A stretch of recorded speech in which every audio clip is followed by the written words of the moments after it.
Welcome to Catholic Family News, the weekly news roundup. Today is April 23rd, Wednesday in the octave of Easter and the commemoration of St. George. So happy feast day to all of our listeners from England, great patron of England. We're welcoming you to our program today to let you know it's going to be really an entire program dedicated to the biggest Catholic story of the week, obviously the passing of Pope Francis, Jorge Bergoglio, and what is to come next. So we're going to look at that in three parts. We're going to look at what happens now, sort of what's the timeline, what's the short horizon. Then we're going to look at candidates that are possibilities going into this upcoming conclave from the liberal front or wing of the college. And then for our local supporters, our final story will be on the less liberal, more conservative front runners potentially. So, but before we get into that, please remember to like, subscribe, to comment upon and forward this video or audio podcast to really help get this video or audio out there. And before I will just let you know, because you may be thinking an odd background. Yeah, I am in a classroom. I am in Carajan in eastern France at Cours de Notre-Dame de l'Annonciation, which is a girls' boarding school run by the Dominican Sisters of Fongeau. So I've been here since Easter Monday visiting my daughter who teaches here. This is not her classroom, but this is a classroom here. So that's for my backdrop. But we've been spending a few days in the Easter season. I brought two of my sons to visit their sister, who they have not seen since she left to become a postulant 4 years ago, yes. And then I'm headed on to Madrid for a Catholic conference there. But as I said, it's Wednesday in the octave of Easter, and octaves, one of those other things, they were cutting them down in the years even before the Second Vatican Council in the 50s, and in the 62 Missal, they're reduced.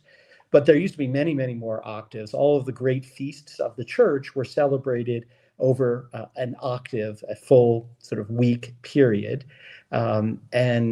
The idea is every day of that week is like Easter, is like the very first day. In our minimalist modern world, we sort of go down to one day for so many things. And the Novus Ordo calendar pretty much went even further in reducing the octaves.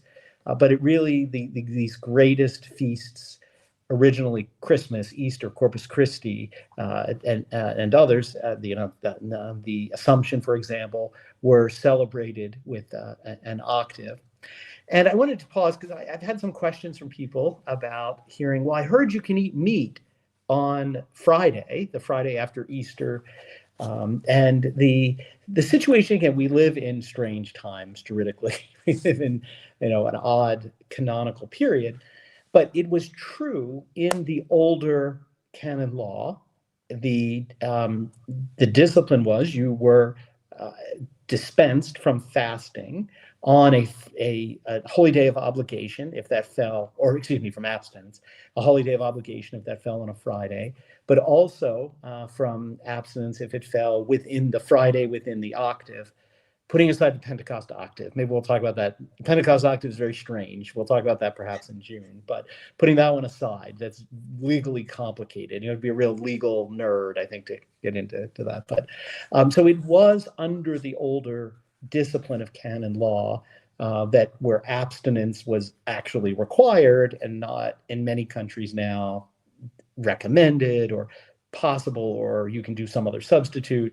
You were permitted to continue that celebration, because again, every day in an octave as if it's Easter Sunday, and it would be, not fitting under the older canon law. So now technically, legally, the answer is that, we are under the new Code of Canon Law, which has different rules. They don't recognize the octave, right? The Code of Canon Law written to update for Vatican II is not going to address a liturgical calendar that they don't want to use or follow. So it doesn't contain the explicit exception. So a strict legalist interpretation would say there's doesn't apply. You could take the position that it's a lacuna in the law because there's this mismatch of law and the mind of the lawgiver at the time it was made. I tell people, if you want to do it, it's my own personal advice, don't, I'm not, it's just my own opinion. But if you are someone who follows the older discipline and you fast on Ember days and you follow the abstinence regularly, it would seem to me to be an equitable understanding that you could follow the dispensation, um, because you are following the older customs. But that's purely my opinion. But I know a lot of people, have had people ask almost every year, sometimes the same people. And I haven't changed what I said from last year. But it is really a beautiful week. The office has changed. The beautiful Hague Diaz that is sung to really celebrate the great glory of Easter. It was interesting. I'll just last note, the sisters here, to say goodbyes, we're leaving tomorrow, came and sang a song for us, but they wanted to sing a song in English because we're not French, and they only could find a Christmas song, so they sang. It was a beautiful Christmas song. We sang in polyphony, and they said, "But we can sing it for Easter because without Christmas we wouldn't have Easter." So I thought it was very appropriate. No, that's great. Yeah, you talk about this sort of this struggle to find this balance between this penitential practice, but also the season of Easter. This is especially made the case because, of course, the Holy Father has passed away, and this is traditionally Yes. a time of great mourning. There's even an argument of when he died on that day, can the priest say a public requiem mass? Things like this, because there is that tension. This is supposed to be a beautiful, joyful time, but also a time where the church is supposed to be mourning. So I actually think we should have a sort of approach of a sort of joyful fast, a joyful penance that goes along with this time. And we also have, we have to really keep in mind the importance of praying for the Holy Father's soul. I see some people in the chat were asking, did the traditional orders of the church issue statements on this? Yes, the SSPX did, and they stressed everybody needs to pray for Pope Francis's soul, and also pray for his incoming successor. And this is also a very important time for us to look at the community of the church, the communion of saints, and also the church militant, and really unite ourselves in prayer. And we can do that especially through looking at the communion of the saints. We have some amazing saints for this week. We've been posting these Saint of the Day shorts on YouTube Shorts and TikTok and Instagram for everybody to look at. Today is St. George, and St. George, this is one there's been a lot of talk about today, some debate over whether he really fought a dragon or not. We covered that in that full video. This brief note I'll say on St. George, just so everybody, I've noticed a lot of English politicians trying to capitalize on this. St. George was not a Turk. I've seen some people say that. St. George was actually a Roman soldier living who was persecuted by the Roman Empire for being a Catholic Christian. And he's a very important saint that we can also look at that icon, that traditional icon of him slaying the dragon. And, we can debate all the historicity of it, but really the important thing is we need to drive out our passions. We need to drive out the devil in our life and really make sure we're riding on that white horse of purity. That's really what that symbol is getting at. Another saint I'll mention is St. Mark. He's coming up, I think, on Friday. Of course, one of the gospel writers. And the church fathers stressed that he was actually sort of the mouth of St. Peter. St. Peter gave his testimony down and to St. Mark, and tradition says that St. Mark's gospel is really that deliverance of Peter's account of the gospel. And you can see there's many different symbols of St. Mark. The one that's used very often is the lion with wings. For example, the state of Venice often used that, and you'll see that on gospel covers. And that's a symbol because St. Mark's gospel begins in the desert, and the lion is the king of the desert. And he has wings because it also begins with St. John the Baptist. And St. John the Baptist in early iconography was actually depicted with wings. It's a very strange thing we're not very used to. And so we have this strange symbol that also corresponds to the symbol of the beasts in Revelation, for example, and the different prophetic visions of this beast with wings. And so much symbolism during this time of the year, so much joy and richness in the liturgical season. We need to get as much out of it as we possibly can, and those saints are a great place to start. I'm glad you mentioned about St. George because, yeah, the Turks did not enter the Near East until centuries after St. George lived. So Right. it would not be possible for him to be. But I mean, you'll see in accounts he lives in modern day Turkey, or he was there, but he was not a Turk. So, well, good. Well, let's get into our first story. So obviously, assume all of you have heard that Pope Francis died around 7:30 Rome time in this octave, and again, it's usually considered a great grace of God to die in a holy season, to die on a feast like this. So we certainly, I think, would urge everyone to pray for the repose of his soul, and that hopefully God did grant him a grace um, by dying at this time, a particular grace before his final judgment. And it is true he was seen just the day before, hours really before he died. He was brought out onto the balcony on Easter, and the last official visit he had was from the Vice President of the United States, J.D. Vance, a Catholic, as we've talked about. So what happens now? We are in a sede vacante period. So we are all sede vacantis now. We believe that the see is vacant. So it's not the last time Catholic Family News was in 2013. But literally that's where the term comes from, that the seat is vacant, and those who believe that the seat remained vacant after prior elections, that's where the reference comes from. So who's running the show? So under the church tradition, what we'd say in English, the Chamberlain, I guess, of the Vatican, is charged with running the sede vacante period and the events which must occur, with the advice and the consent of the College of Cardinals to make decisions. So that this time around is Cardinal Kevin Farrell. We've mentioned him many times before in this show. He's certainly, I would say, aligned with Pope Francis's perspective on the church. And so he has met with the college, the cardinals that are there. They have set a date for the papal funeral, which is this coming Saturday, 10 a.m. in the morning, 10 a.m. Rome time. And the Pope will be, they'll have obviously a new mass, a funeral for him. Some of the interesting questions I've seen: what vestments will he wear? What will they wear? Again, with the Novus Ordo, it's really strange. They allow white, violet, or red. John Paul II and Cardinal Ratzinger, Benedict XVI had red. Seems that's what they're doing. They have his coffin, his open coffin. The Holy Father is wearing red. But it will, it's classic sort of Novus Ordo. Everything but black is what will be done.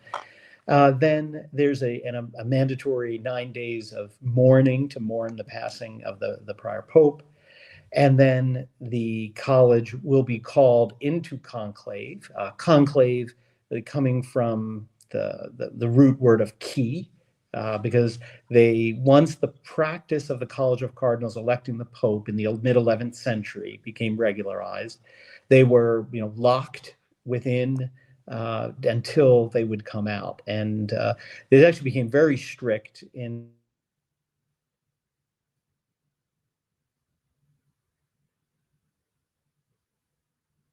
Oh, looks like we lost some. We're back now. We're back there. We lost you. Yes, we lost you just like 10 seconds ago. Sure. So that's what conclave comes from. They are put into sequester. More than the physical aspect of it is they are meant to be cut off from the world, to not be influenced by the world, to not really shouldn't be getting news. The idea is they should be focused solely on discerning from what is the best for the church. Now, again, we saw a lot of bizarre irregularities in 2013. Certain cardinals were tweeting or texting out of the conclave, which is really not appropriate. But they are supposed to be sequestered. They vote twice, in the morning once and in the evening, and they can take 2 ballots each of those times. And then a supermajority of 2/3 of the voting cardinals would be necessary for someone to be elected, and then that person must accept the office. They ask them formally, do you accept the office? And they are not actually pope. They are not actually succeeding to the See of Peter until they accept the offer of the papacy. I say 2/3 of the voting cardinals because since John Paul II's time, they modified the rules for the election of the Pope and said anyone over 80 years old at the time of the prior Pope's death is disqualified, or over 80 years old is disqualified from voting. Now, again, the church is free to set the requirements for the election of the Pope. It has changed over time. There were other methods prior to the 1050s when the College of Cardinals became the method. And so it is certainly within the power of the church to change that, and that doesn't invalidate an election. Certainly, we can talk about the prudence of it. Why would you just exclude cardinals at that age? They technically can be elected pope, but they just cannot vote in the election. But one of them, in theory, could emerge as the victorious candidate.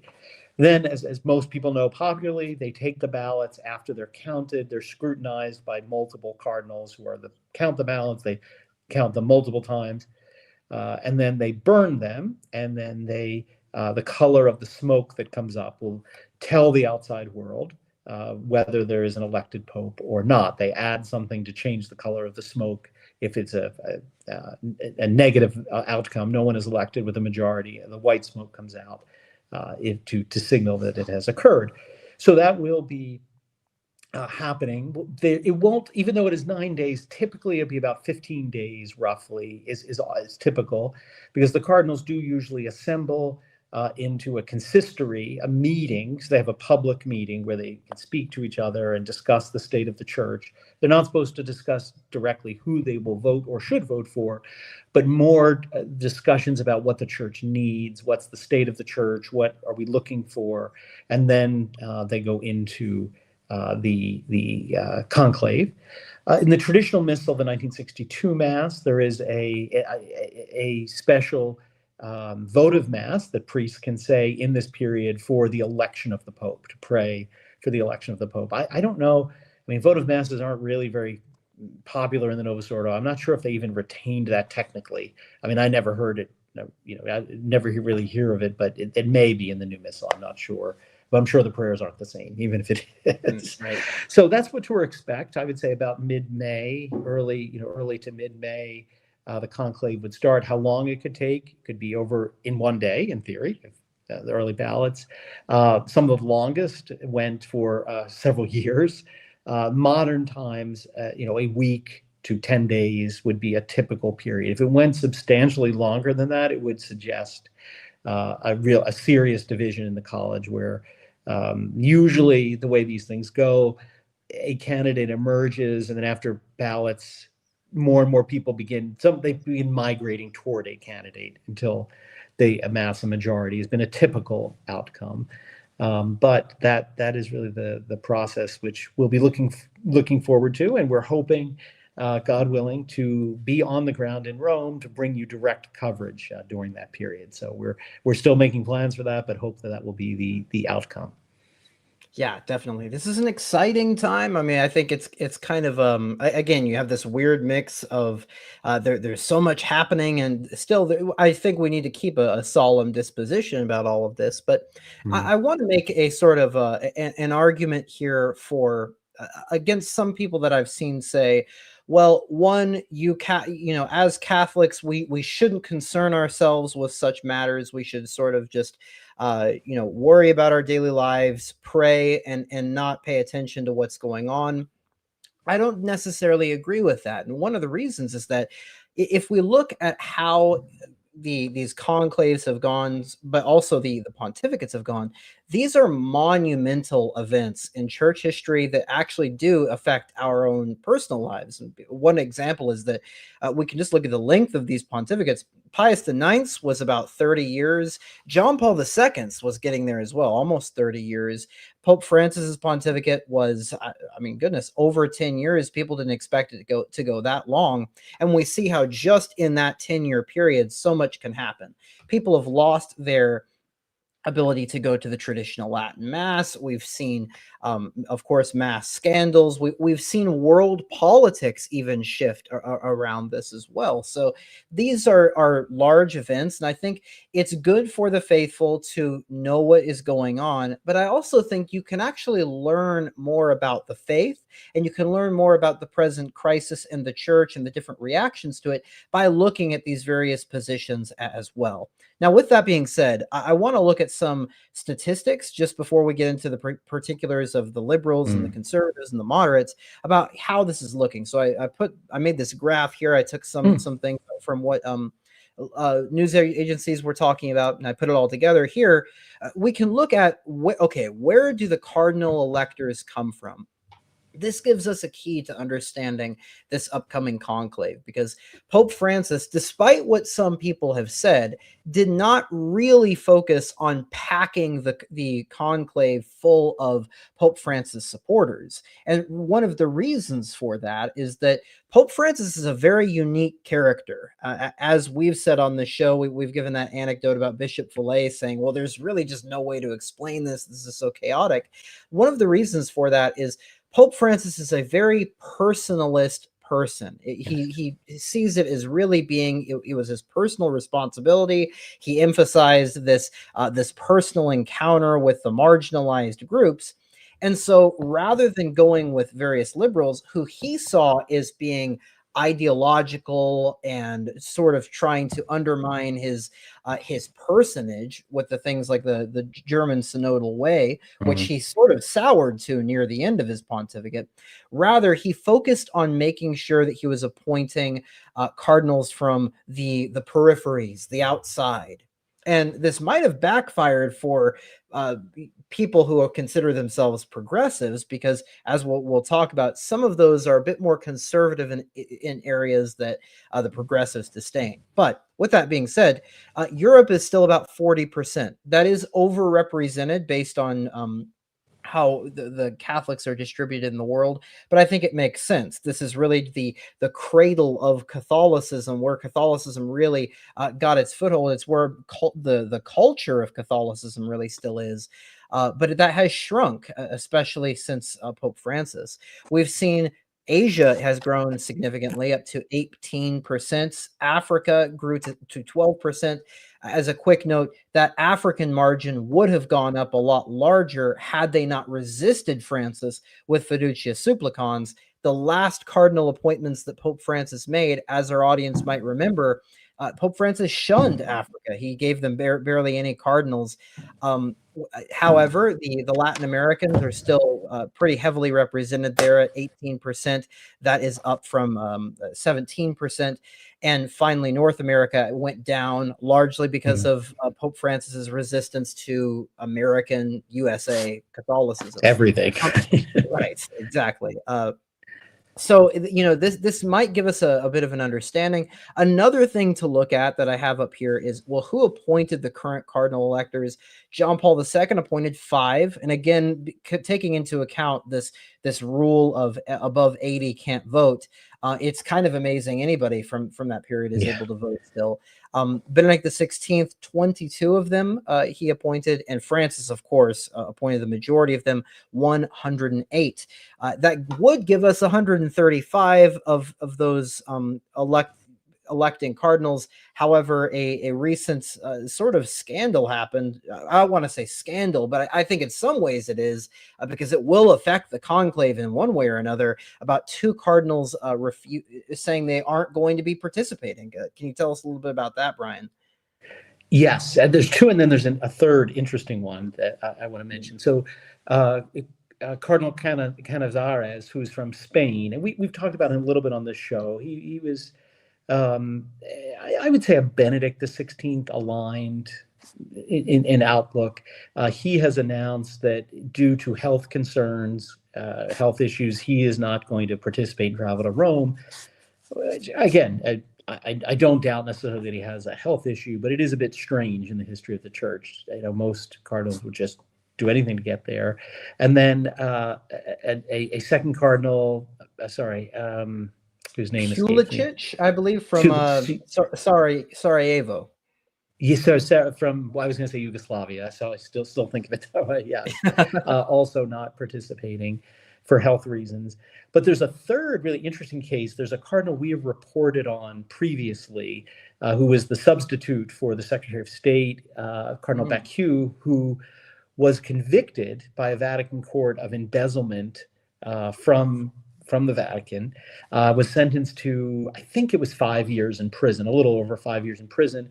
He maintains that he is innocent of these convicted charges. He is appealing that decision, and he is not currently in prison. He is confined to his Vatican apartment while the appeal goes on.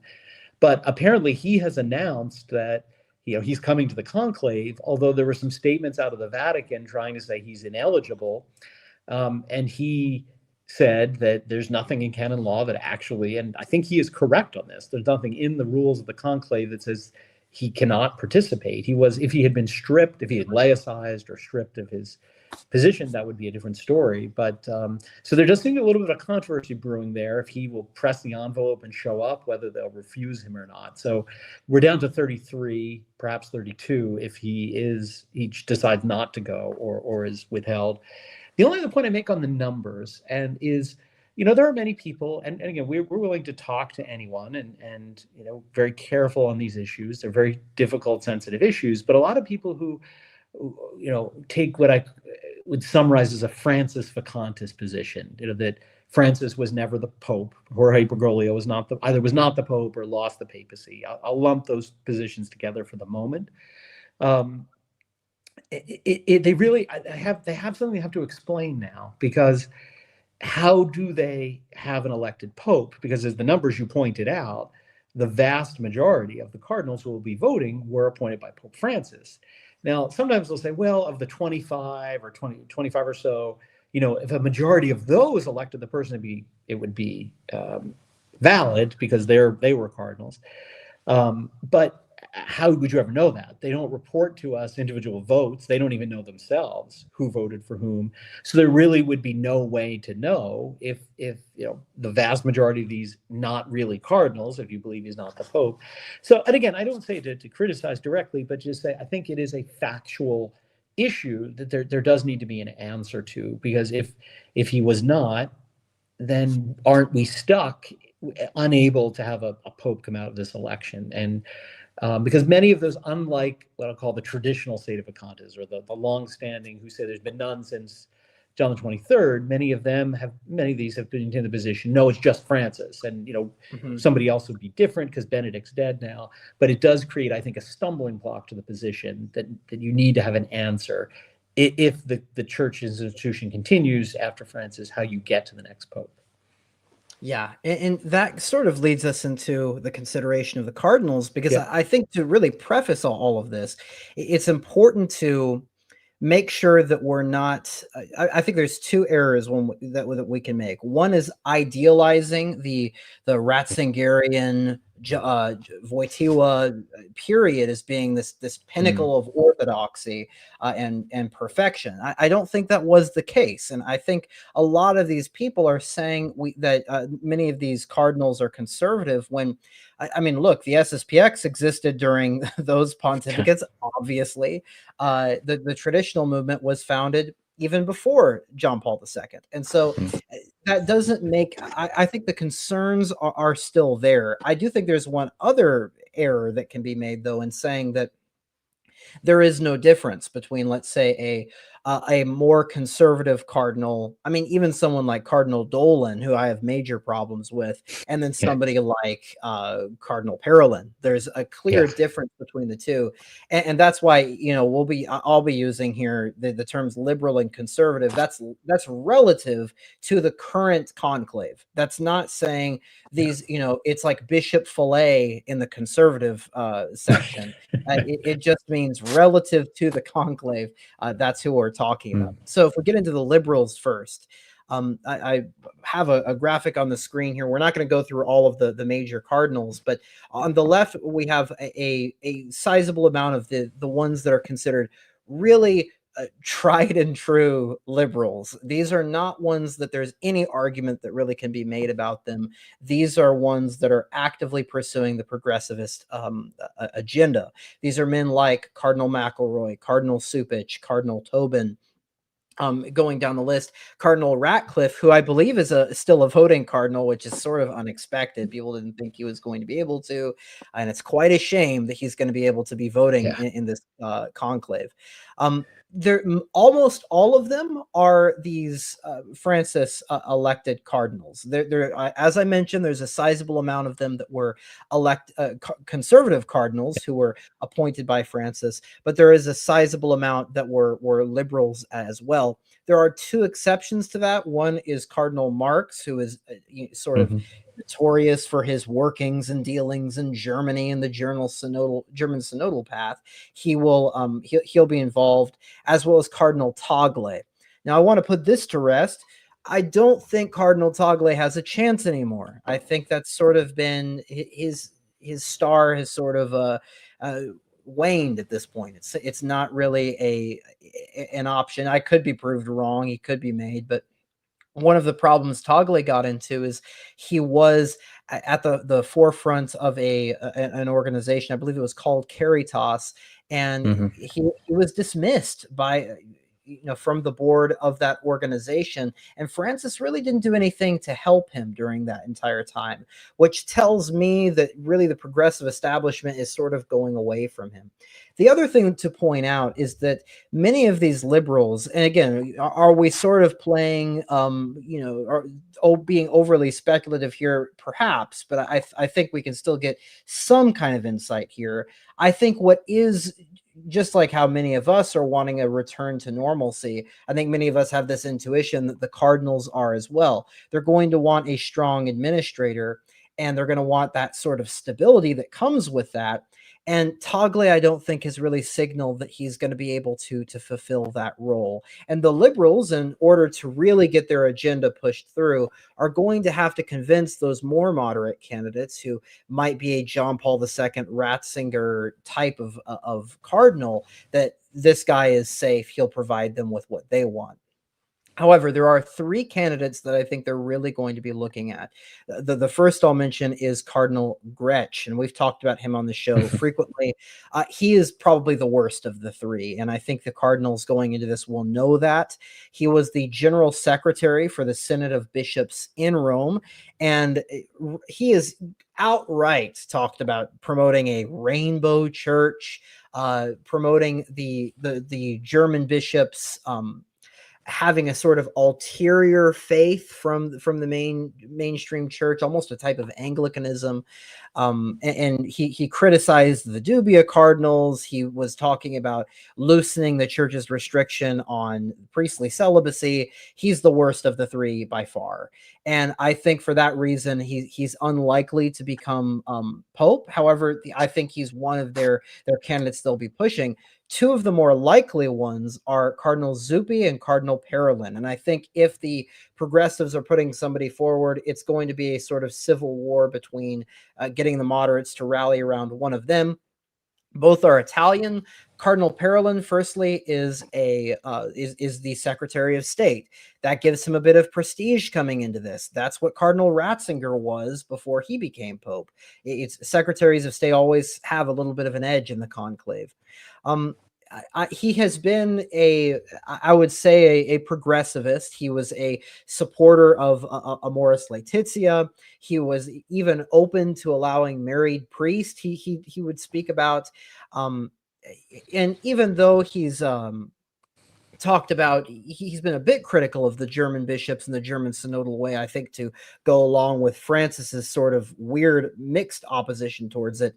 But he's even talked about he's talked in liberal ways, even about things like the LGBT agenda, and especially on the Sino-Vatican secret agreement. He has been at the forefront of that. He is known for being the foreign policy guy for the Vatican. He had an association with the Freemasons in Italy that he said helped him getting in with the Chinese communists. Overall, I'm very skeptical of Parolin. I think he would be an awful pick. And then finally, we have Cardinal Zuppi, the Archbishop of Bologna. and the president of the bishops' conference, still, I believe, in Italy. Mhm. And even though he was at the forefront of the Fiducia Supplicans issue, there was a big public blessing of a homosexual couple. He supported Father Martin's LGBT book in Italian. However, he's done some things, I think, to rally around even some traditionalists. He's hosted Tridentine masses. You can find pictures of him in very traditional looking vestments. He's even hosted a pro Humanae Vitae conference. And so he's more of a mixed candidate of the three. If I had to pick one, if you had a gun to my head, I guess I would pick Zuppi of the three, even though I think all three are really terrible candidates. But I think that's what they're looking at. Do you have any insight, Brian? What do you think of the liberal front runners in this? I think they're going to try to present Parolin as a compromise candidate. It's interesting. If even a few secular news sources, and this just shows you how crazy the labels are, list him in the conservative camp, like even though he's clearly not. But I think the reason is he's an institutionalist. He is he's an administrator. He's for the institution, for protecting the institution, and he is very well connected geopolitically. He's the globalist candidate, we would say. But I think that's why a lot of them, again, not many, but I saw one or two news reports that said he's on the more conservative side. And I think that's how they might try to present him, as the compromise. He'll bring order. Because I do think, honestly, I think you're right. Tagle's no way, I think, Newark Rec, because what I think we are sensing from the college is the past few years, and we've talked about this, is an exhaustion under Francis. Even if they agree or are leaning towards or sympathetic towards his liberal policies, it's just been too much too fast. And I think a lot of them are they're tired of the conflict. They're tired of a lot of the cardinals are company men, right? They want to protect the institution. They're not very supernatural in that sense, and they are really exhausted. So I think, honestly, anyone who presented themselves as a Francis II, which is really Grec, is out. But I think they want to try to spin Parolin as he would bring order, administrative calm. Things wouldn't be run like a mafia boss, things would be more predictable. And I think you're right with Zuppi. They're going to try to present him as a compromise, the conservatives be acceptable. I think they're both awful. I think Parolin is very dangerous. He clearly will lead in that globalist Davos direction. And Zuppi, I think, is even more dangerous because it will be this sort of facade, the nice, a little bit he'll put on the facade here and there and let people's sort of guard down. One little thing, I actually don't think Ratzinger was the Secretary of State. He went in as the dean of the College of Cardinals. He was the head of the CDF, but he was the dean of the College of Cardinals, which also does give that little bit of edge.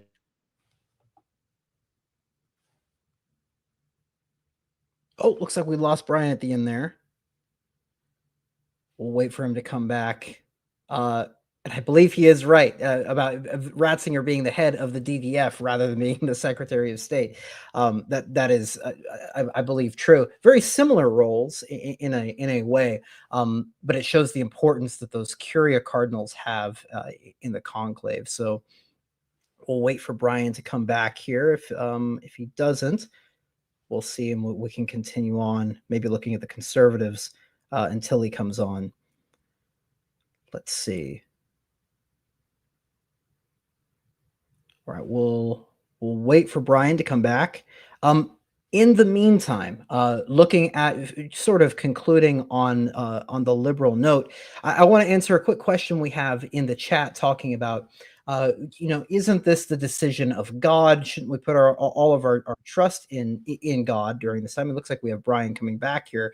But when it comes to looking at, what is the Holy Spirit's involvement in the present conclave, an important thing to note is that, yes, there is a sort of charism that the Holy Ghost has in protecting the cardinals during this time, but it's not an infallible choice that the Holy Spirit makes to choose the best person. That's not what we would say when the Holy Spirit is the Holy Spirit choosing the Pope, for example. You'll see people say that. That's not the case. There is a charism, but it's something where the cardinals, certainly we need to pray for them because they can make bad decisions. All we need to do is go and look at those Renaissance popes to find some examples of bad men that were chosen. Another thing, concluding on the liberals when it comes to Parolin, sort of topping off what Brian said there, this is not a man I think that can be touted as being a mix of the two, the liberal and conservative sides. I do think this man is a progressive. You can look at something like a New Ways Ministry, for example. They've touted Cardinal Parolin. There was they talked about him defending gay priests in a preface for a book on the sex abuse crisis in the Catholic Church. Even though he might be a little bit softer on the going completely out there and defending the LGBT agenda. However, I think he's still been there's some major issues there when it comes to the LGBT agenda. Now, looking at some of the conservatives in this race, and maybe we can get Brian back on here soon, and he can give us a little bit more insight. But looking at the conservatives, as I mentioned, there is quite a few that are still in this conclave. Both the baseline support of the conservatives in this upcoming conclave are those 25, 23 conservative cardinals that were appointed before Francis. So that's going to be men that we're very much so familiar with, who are, everybody will recognize. Cardinal Burke, Cardinal Ranjith. He's one that I think is a papabile, that which just means electable. You'll see that phrase used quite a bit. He's a person that I think a lot of people could look to as being a strong candidate. But you'll also see Cardinal Erdo, Cardinal Dolan, Cardinal Sarah. Again, is there problems with both Sarah and Cardinal Dolan? I think there are, but that does represent the baseline of what the conservatives have when it comes to their support in the cardinal electorate. So they have quite a large amount. When we had Sarah Vervey on the show, which I encourage our audience to go look at that, I think it's called the upcoming Conclave Explained. He told us that there is about 2/3 of the cardinal electorate either lean conservative or are those tried and true conservatives. And I think there's some that could be moved over to the liberal category just based on how we categorize it. But I think the conservatives coming in, especially since, as Brian was talking about, there is this sort of tiring out of the liking of Pope Francis's pontificate. I think they have a good shot of convincing those moderates to get a more conservative candidate. So when it comes to who they would look to, with the cardinal electors that are conservative, I think they have a few options. And looks like Brian's back, so maybe he can give it. We were just talking about the options that the conservatives can choose for a pope. Could you give us some insight into that, Brian? Sure. And again, your preface is there, right? None of these are conservative or traditionalist. It is a relative term. And the other caveat I would say is we have to be really careful because we don't know what is best for the church. Only God knows what's best for the church. Would a Francis II be better for the church, right? Is that the spark that many would need to say, okay, I've got to do something now? Would a more Benedict-like period where there's more toleration for the mass be better to get people to regroup? And again, so I think we have to be not presumptuous to know what would be the best. But with that, what are the various options? Well, first, let's start at home. I think America. Some people, you'll see Cardinal Raymond Burke listed on particularly secular media. He's sort of, I love calling him the arch conservative, right? And I think for those who long for a return to the Benedictine Pax Benedicta, right? That things were more calm. There was a more liturgical toleration. There was more aesthetic beauty in the liturgy, even among the papal liturgies. He certainly has an appeal. He certainly, on the moral law, on the natural law, is well, not Francis. He very much defends the natural law, the commandments, the traditional understanding of the moral law. And so in that sense, I think it would be very similar to a return to Pope Benedict. Pope Benedict had a lot of trust in him. He made him the head of the juridical side of the church, the head of the Apostolic Signatura. But I actually think those in the media are talking about it is really far-fetched. I think that he has a lot of enemies among the liberal camp, and even if they recognize they may not be able to get their candidate in, they would all throw in their hat to try to resist Cardinal Burke.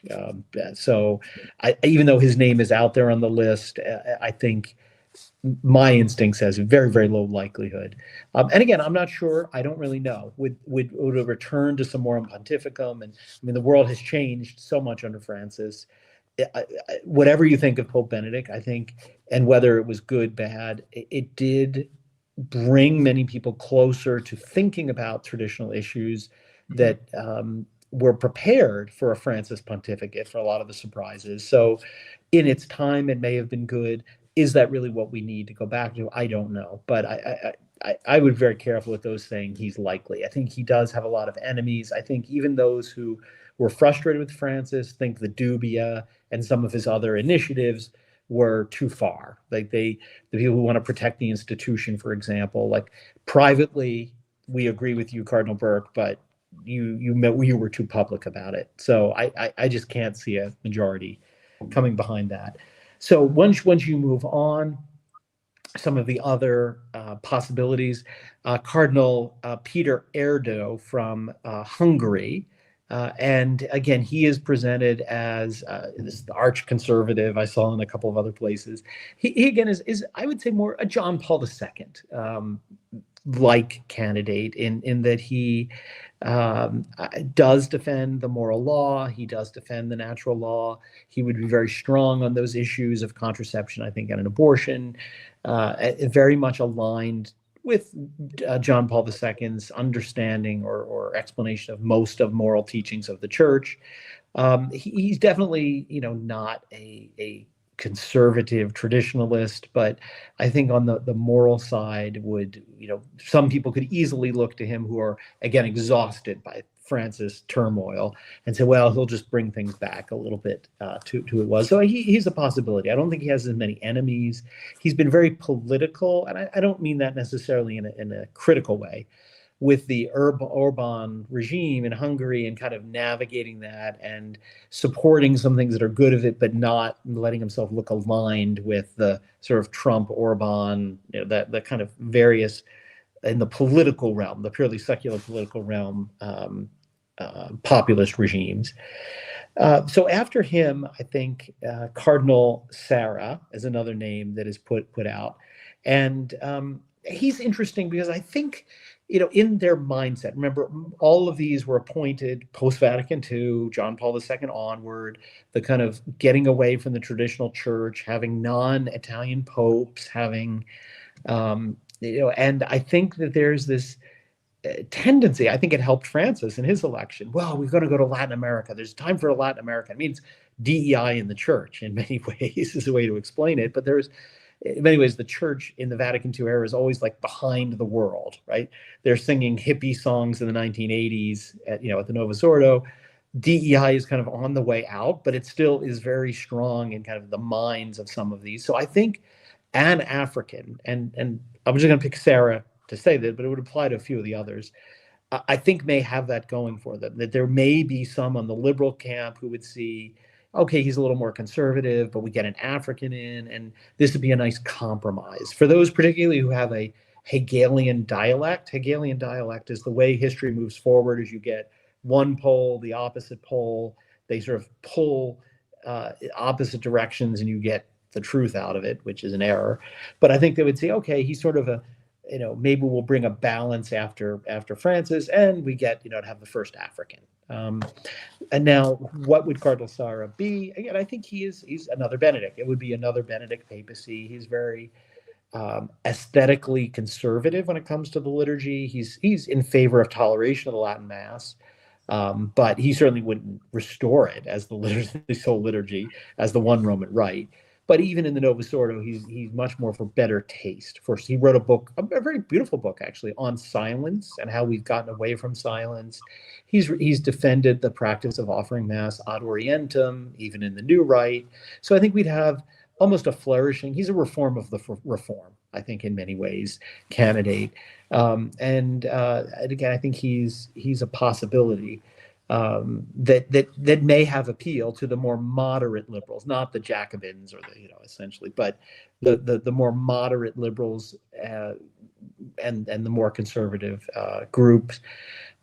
Interestingly, the secular media puts Cardinal Turkson in this bucket. He also is African. He's from Ghana. And it's odd. I think we've been. John Venaria was writing about him years ago. He was the head of the Justice and Peace crowd, as John used to call them, the dicastery for justice and peace. Definitely the behind the globalist wing of the liberal aspect of the post-Vatican II era. We want to get along with the globalists. We want to get on board with the social issues and the sort of liberal social issues, the ones that kind of make movements towards socialism in the way they explain true Catholic social teaching, not in its actual way, but more that sounds more acceptable to socialism, a moderate socialism. So he certainly is liberal, but I think he is, again, on a lot of moral issues, more like John Paul II. So I could see a potential coalition behind him of those who are more conservative when it comes to personal morality, but more socially liberal, and could see him as a bit of a compromise candidate once again, and an African. So I think there are a few that are on this list for that are talked about as more conservative. But again, I think we always with these, we can't rule out God's direct intervention. There may be someone there who, is the next Pius XIII. I mean, and maybe it's time for that. Following up on that, the last thing I'll say, when you said this is an important time, we have to remember it really is popes that got us into this crisis, right? It is John the 23rd calling the council, Paul VI promulgating the documents, promulgating the new mass, and it's really only a pope that can end it. I mean, other people can play a part, but it is going to take a pope to really bring the crisis to an end. And so ultimately there will have to be some pope who is I colloquially say Pius XIII, but who will do that. And maybe there's someone in there, we don't know, who has been touched like some of the other bishops that we have talked about who seem to be moving in that direction. There's often two steps forward, one step back, as with Bishop Strickland, for example. But Bishop Athanasius Schneider, who really have been moving more and more towards. But even beyond that, there's the bishop who went and retired to the Society of St. Pius X in Switzerland, and really said, I think their position is correct. There are a handful out there. And maybe one of the cardinals that we just don't know, who has been brought to revelation, will, because they're unknown, could end up being elected through a coalition and be a surprise. And we don't know whether the fullness of time has come for God to decide the Pope who will end this is going to come. But honestly, all I will say about the quote conservative candidates, unless there's some extraordinary thing we don't know, I can't see any of them being that. The most it would be is a return to some détente, like under Benedict XVI. Yeah, and I think this is a important thing that we can draw back to our personal devotions and personal practice, is that the traditional Catholic movement, it does serve in a sort of naturalistic way as a vanguard for the whole church, sort of making it so that those who are these conservatives, quote unquote, they can look at the traditional movement and they might move closer, but they might not fully adopt it. And gradually over time, we might see the traditional movement. Of course, it grows, but just a greater acceptance of it. And maybe that's a solution for how the crisis could get solved. That's just a speculative aspect. But the important thing is that we ourselves, as traditional Catholics are actually being these lights to the world, making it so that those who are more mainstream conservatives can look at us and say, look at what the traditional faith is doing for them, look what the traditional devotions are doing for them, and they can change their ways to be completely in line with the traditional practice of the faith, these devotions, and these are seen as great tools for the faith to and for the church to go back to. So I agree with you. I think there are some likely candidates in that conservative group that really do have a good shot, but none of them strike me as being they're completely equipped to be able to go through it. But I think some of them are more disposed than somebody like Parolin or Zupan. But that might be what we deserve in this period. So we'll just have to make sure that we're constantly praying. So with that being said, before we go over to locals, Brian, we have to conclude with our cultural segment that we usually do each week. We give a piece of culture to or art to recommend to the audience to listen to or look at.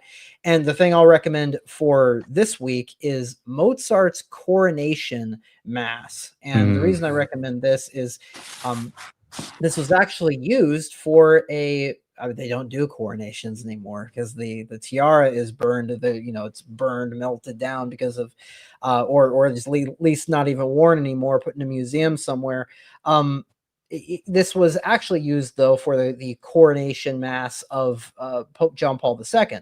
There is a great album that is made. It's on vinyl. You can probably find it on CD. I'm sure there's recordings of it online.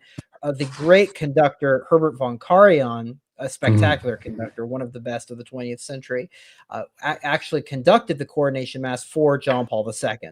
And so it's an amazing recording on Deutsche Grammophon, which is that yellow label on classical music. So again, that's a very jubilant piece to listen to in many ways. There's some sorrowful tinges to it, but I think that's important that we're keeping up that joy, and when we're approaching this new Pope that's coming, I think we do need to always have that hope in our hearts that God is going to transform our spiritual lives. He's going to transform our own lives, and eventually He will transform the church so it is this jewel on top of the hill that everybody can look at and say, and really find that truth that the church is supposed to represent. But what do you have for this week, Brian? So, and almost anything that Karen directed, if you see, is worth. He was an incredible conductor.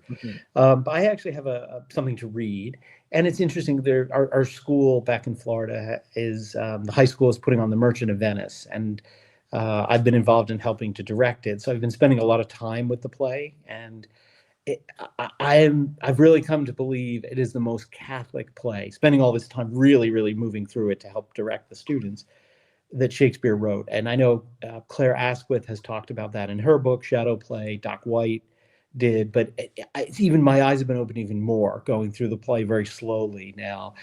The imagery, and I really think it was a play written to the Catholics who were in England, who had maybe left, who had fallen away, had given up their faith, or compromised with the Protestants, and to remember they can come back to the church. If you're familiar with the play, the subplot about the rings. So Portia, in many ways, the Bassanio, who is the hero, who very much is an English type character, I think, in the play. He gives his ring away, and again, the ring traditionally represents the faith, the pride, the jewel. And in the end, he finds out that he actually gave it back to the church, and he begs forgiveness and is reconciled back to his bride, to Portia. And the more I've gone through it recently, I think there were some messages there for the recusant Catholics who had maybe given their ring away, that it wasn't too late, that they could come back. And as Claire Asquith says, and Doc White, I think, says, whenever he sets a play in Italy, there's a Catholic route. I mean, it's set there for a purpose. And just so many images. Portia's on this island where she's away from Venice, and she represents a sort of a earthly paradise. It really is rich with more Catholic images than I remembered reading it, for the first time. Yeah, that's amazing. And then, the best part about all that is that it's real. I mean, I know that's such a strange thing to say, but you read Shadow Play and you're like, goodness, this is actually what Shakespeare was doing. It's an amazing thing. Yeah, great recommendation. Yeah, I'd love to. We'll try to work. I'd love to get her on our show one to talk about her research behind that book, because it's one of the best. I don't like a lot of books about literature produced by the academy. They're mostly garbage, but that was the best book about literature. One of the best. There's a few by Joseph Pierce, but that one was the best I've ever read. Yeah, Shadow Play. It's an amazing book. People can go check that out as well. But if you want to see for our audience, if you want to see the rest of today's story, looking at the moderate section of the liberals, you can go over to catholicfamilynews.locals.com. We also have the conference up. The Q&As should be up shortly. The monthly paper was also given early access. You get all of the paper for this month in PDF format. We have a lot there. Anthony Stein wrote the amazing first page article. Stephen Cox, Philip Campbell. We have so much more. Sarah Vervey also wrote an analysis of some cardinals in there. So go check that out, catholicfamilynews.locals.com. And we hope to see you all next week as well. God bless.